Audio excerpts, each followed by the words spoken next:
Your call, please. Operator, I've been dialing Murray Hill for 0098 now for the last 3/4 of an hour, and the line is always busy. But I don't see how it could be busy that long. Will you try it for me, please? Murray Hill for 0098. One moment, please. I don't see how it could be busy all the time. It's my husband's office. He's working late tonight, and I'm all alone here in the house. My health is very poor, and I've been feeling so nervous all day. Ringing Murray Hill for 0098.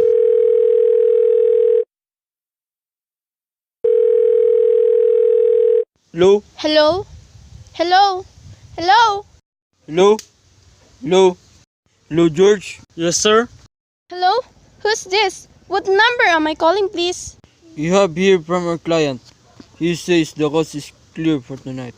Yes, sir? Where are you now? In a phone boat. Okay. You know the address. At 11 o'clock, the private patrolman goes around to the bar, 2nd Avenue for a beer. Be sure that all the lights downstairs are out. There should be only one light visible from the street. At 11:15, a subway train crosses the bridge. It makes a noise in case her window is open and she should scream. Oh, hello! What number is this, please? Okay, I understand. Make it quick, as little blood as possible. Our client does not wish to make your supper long. A knife. Okay, sir. Yes, a knife will be okay. And remember, remove the rings and bracelets and the jewelry in the bureau drawer. Our client wishes it to look like simple robbery. Okay, I get.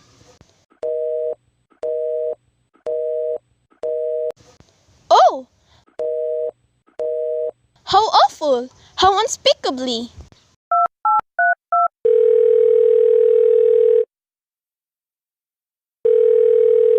Your call, please. Operator, I've just been cut off. I'm sorry, madam. What number were you calling? Why? It was supposed to be Murray Hill 4098, but it wasn't. Somewhere must have crossed. I was cut into a wrong number, and I've just heard the most dreadful thing. A murder. And, operator, you simply have to retrace that call at once. I beg your pardon, madam. I don't quite. Oh, I know it was a wrong number, and I have no business listening. But these two men, they were cold-blooded fiends. Some poor innocent women who was all alone in the house near a bridge. And we've got to stop them. We've got to. What number were you calling, madam? That doesn't matter. This was a wrong number, and you've dialed it. And we've got to find what it was, immediately. But madam... Oh, why are you so stupid? Look, it was obviously a case of some little slip of the finger. I told you to try Murray Hill 4098 for me. You dialed it, but your finger must have slipped, and I was connected with some other number. I could hear them, but they couldn't hear me. Now, I simply fail to see why you couldn't make that same mistake again on purpose. Why you couldn't try to dial Murray Hill 4098 in the same careless sort of way. Murray Hill for 0098. I will try to get it for you, madam. Thank you.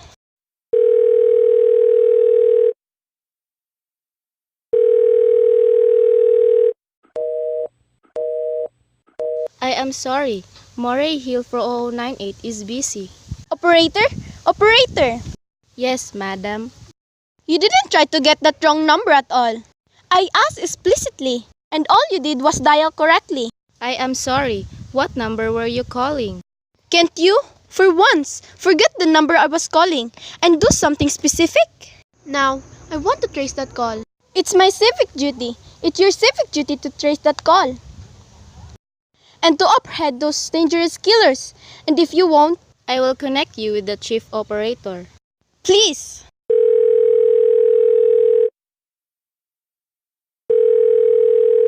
This is the chief operator. Chief operator, I want you to trace a call, a telephone call, immediately. I don't know where it came from or who was making it. But it's absolutely necessary that it be tracked down because it was about a murder. Yes, a terrible cold-blooded murder of a poor innocent woman tonight at 11:15. I see. Can you trace it for me? Can you track down those men? It depends, madam. Depends on what? It depends on whether the call is still going on. If it's a live call, we can trace it on the equipment. If it's been disconnected, we can't. Disconnected? If the parties stop talking to each other. Oh, but But of course they must have stopped talking to each other by now. That was at least 5 minutes ago. And they didn't sound like the type who would make a long call. Well, I can try tracing it. Now, what is your name, madam? Mrs. Stevenson. Mrs. Albert Stevenson. But listen, And your telephone number? Plaza 42295. But if you go on wasting all this time. And what is your reason for wanting this call traced? My reason? Well, for heaven's sake, isn't it obvious? I overheard two men. They're killers. They're planning to murder this woman. It's a matter for the police. Have you told the police? No, how could I? You're making this check into a private call purely as a private individual? Yes, but meanwhile. Well, Mrs. Stevenson, I seriously doubt whether we could make this check for you. At this time just on your say-so as a private individual. We'd have to have something more official. Oh, for heaven's sake, you meant to tell me I can't report a murder without getting tied up all this red tape? Why? It's perfectly idiotic. All right, then I will call the police. Ridiculous.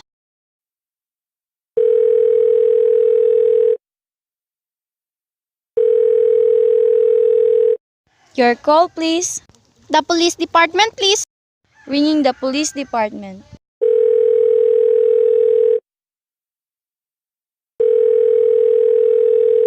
Police Department Precinct 43, Duffy speaking.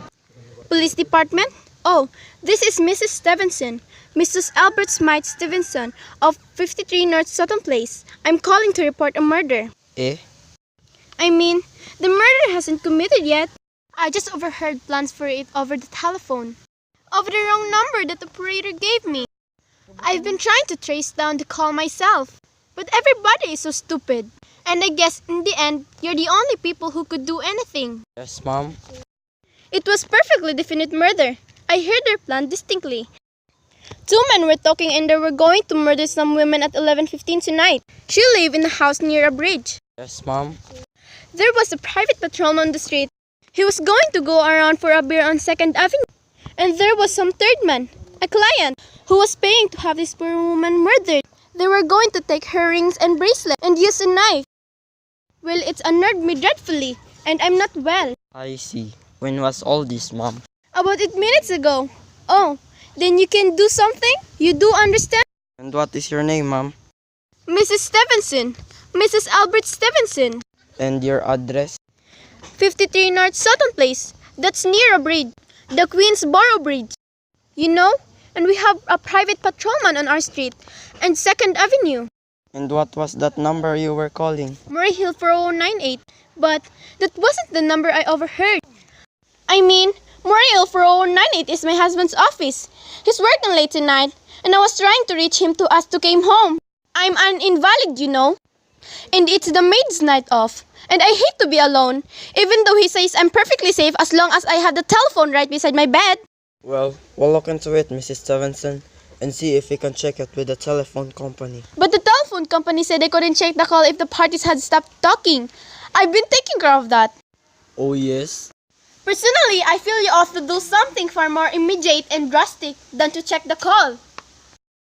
What good does checking the call do? If they've stopped talking, by the time you track it down, they'll already have committed the murder. Well, we'll take care of it, lady. Don't worry. I'd say the whole thing calls for a search. A complete thorough search for the whole city. I'm very near a bridge, and I'm not far from 2nd Avenue.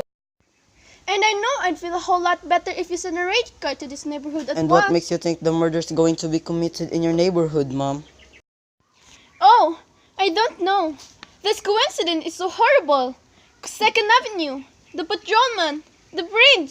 2nd Avenue is a long street, ma'am. Do you happen to know how many bridges there are in the city of New York alone? Not to mention Brooklyn, Staten Island, Queens, and the Bronx. And how do you know there isn't some little house out on the Staten Island, on some little 2nd Avenue you've never heard about? How do you know they were even talking about New York at all? But I heard the call on the New York dialing system. How do you know it wasn't a long distance call you overheard? Telephones are funny things. Look, lady, why don't you look at it this way? Supposing you hadn't broken in on the telephone call, supposing you'd got your husband the way you always do, Would this murder have made any difference to you then? I suppose not. But it's so inhuman. So A lot cold-blooded. of murders are committed in this city every day, Mom. If we could do something to stop him, we would. But a clue of this kind, that's so vague, isn't much more use to us than no clue at all.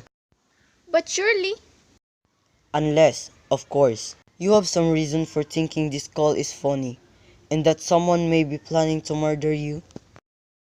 me? Oh no. I hardly think so. I mean, why should anybody? I'm alone all day and night. I see nobody except my maid Eloise. A big 200-pounder. Too lazy to bring up my breakfast tray. And the other person is my husband, Albert. He's crazy about me. Adores me. Waits on me hand and foot. He scarcely left my side since I took 6 12 years ago. Well, then, there's nothing for you to worry about, is there? If you'll just leave the rest to us. But what will you do? It's so late. It's nearly 11 o'clock. We'll take care of it, lady. Will you broadcast it all over the city? And send out squads? And warn your ready car to watch out? Lady, I said we'd take care of it. Just now I've got a couple of other matters here on my desk that require my immediate. Oh! Idiot.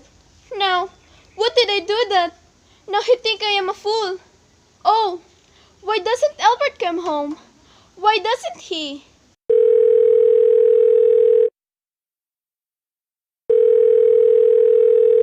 Your call, please. Operator, for heaven's sake, will you ring Murray Hill 4098 again? I can't think what's keeping him so long. Ringing Murray Hill 40098. The line is busy. Shall I? I can't hear it. You don't have to tell me. I know it's busy. If I could only get out of this bed for a little while, if I could get a breath of fresh air, or just lean out the window and see the street.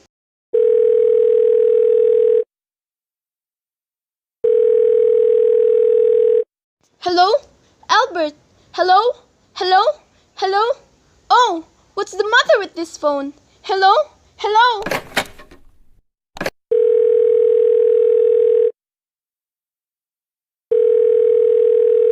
Hello? Hello? Oh, for heaven's sake, who is this? Hello? Hello? Hello?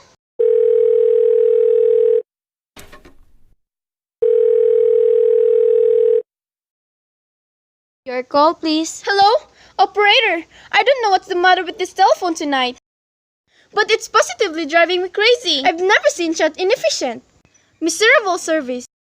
Now, look, I'm an invalid, and I'm very nervous, and I'm not supposed to be annoyed if this keeps on much longer. What seems to be trouble, madam? Well, everything's wrong. The whole world could be murdered, for all people care.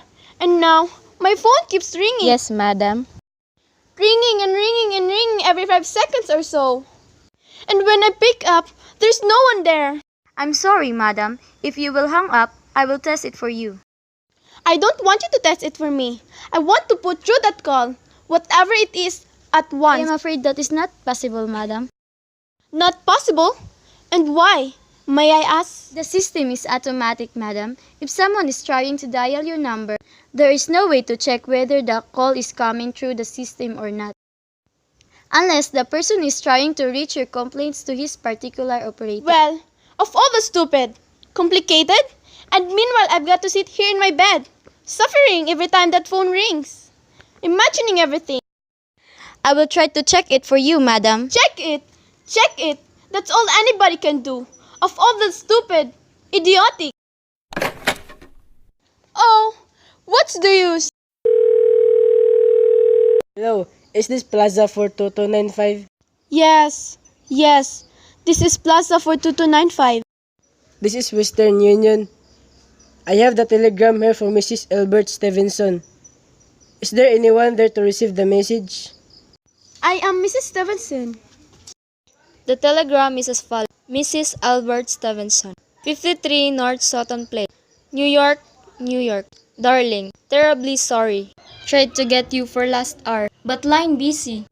Leaving for Boston 11 p.m. tonight on urgent business. Back tomorrow afternoon. Keep happy. Love. Sign, Albert. No. That is all, madam. Do you wish us to deliver a copy of the message? No. No. Thank you. Good night. Thank you, madam. Good night. No. No. It isn't true. He couldn't do it. Not when he knows I'll be all alone. It's some trick. Some fiendish.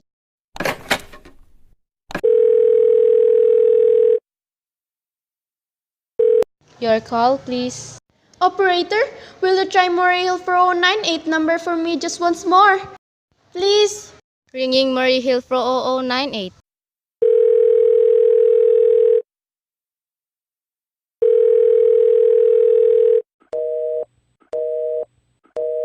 He's gone. Oh, Albert, how could you? How could you? But I can't be alone tonight. I can't. If I'm alone one more second, I don't care what he says or what the expense is. I'm a sick woman. I'm entitled.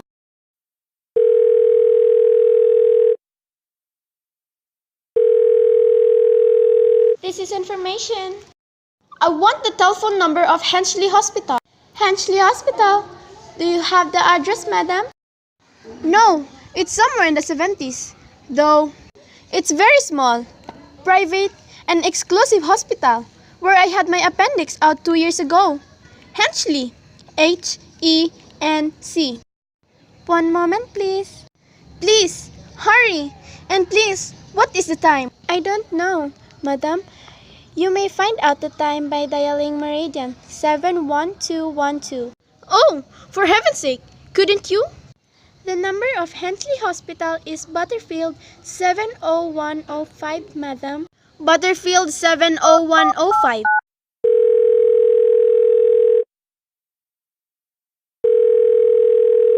Henchley Hospital, good evening. Nurses Registry. Who was it you wish to speak to, please? I want the nurses registry at once. I want a trained nurse. I want to hire her immediately for the night. I see. And what is the nature of the case, madam? Nerves. I'm very nervous. I need soothing and companionship. My husband is away and I'm... Have you been recommended to us by any doctor in particular, madam? No, but I really don't see why all this catechizing is necessary. I want a trained nurse. I was a patient in your hospital 2 years ago.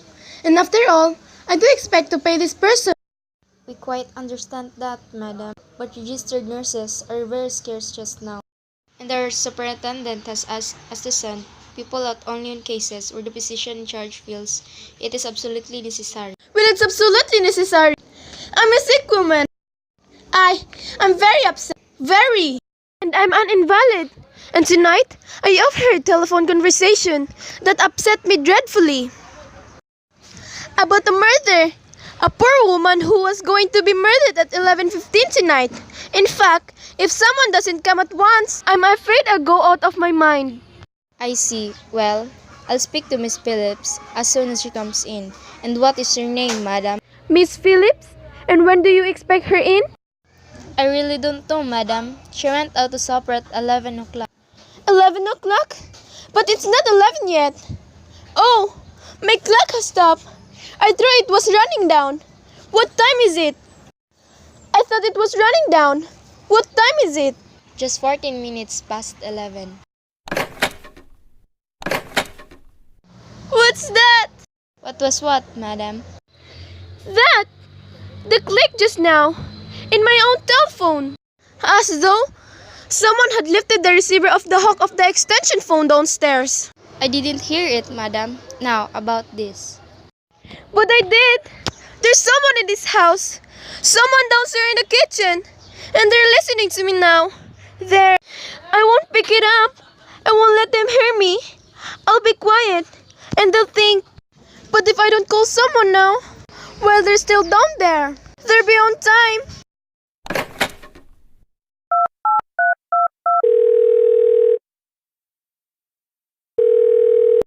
Your call, please.